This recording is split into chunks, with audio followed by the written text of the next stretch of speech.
আসসালামু আলাইকুম everyone, welcome to another blog. আশা করছি সবাই ভালো আছেন। আল্লাহর রহমতে আমরাও ভালো আছি। আশা করি সবার রোজা খুব ভালো কাটছে। আলহামদুলিল্লাহ আমাদের রোজা তো খুবই ভালো কাটছে, যেহেতু আমাদের এদিকে ঠান্ডা চলতেছে।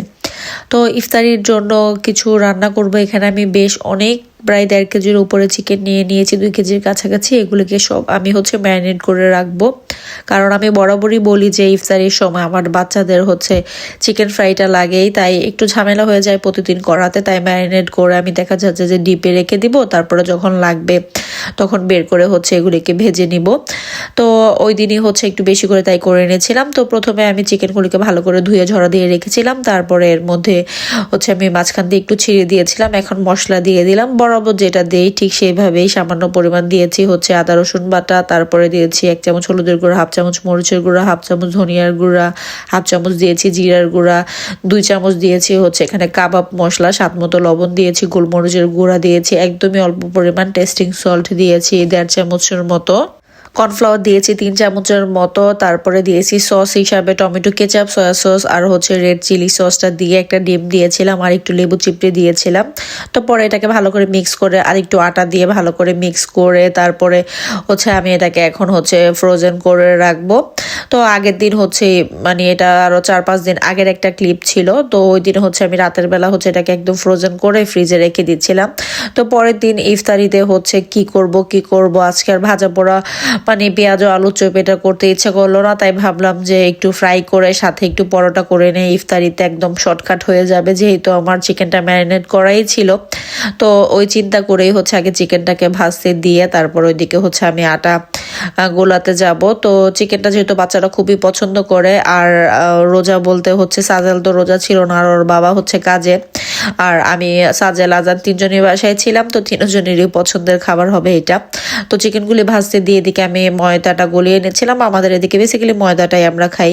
তো পরিমাণ মতো ময়দা নিয়ে সামান্য পরিমাণ লবণ দিয়ে তেল দিয়ে এখন ভালো করে মিক্স করে নিলাম, আর একটু একটু করে গরম পানি দিয়ে এটাকে আমি ভালো করে ডোটা বানিয়ে নিব।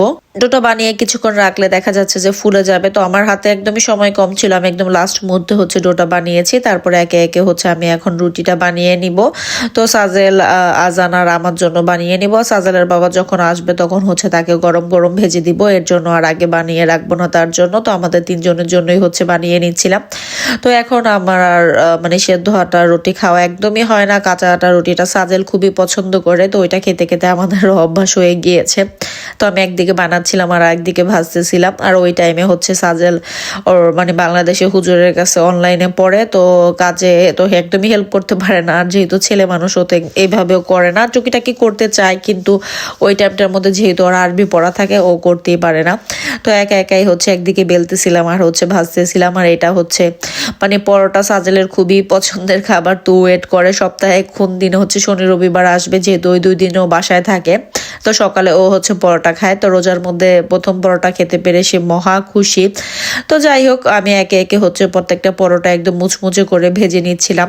তো ইফতারি একটু আগে হয়ে গিয়েছে, তাও কিছু করার নেই, কারণ করে শেষ করতে পারবো না দেখেই একটু আগে থেকে করতেছিলাম।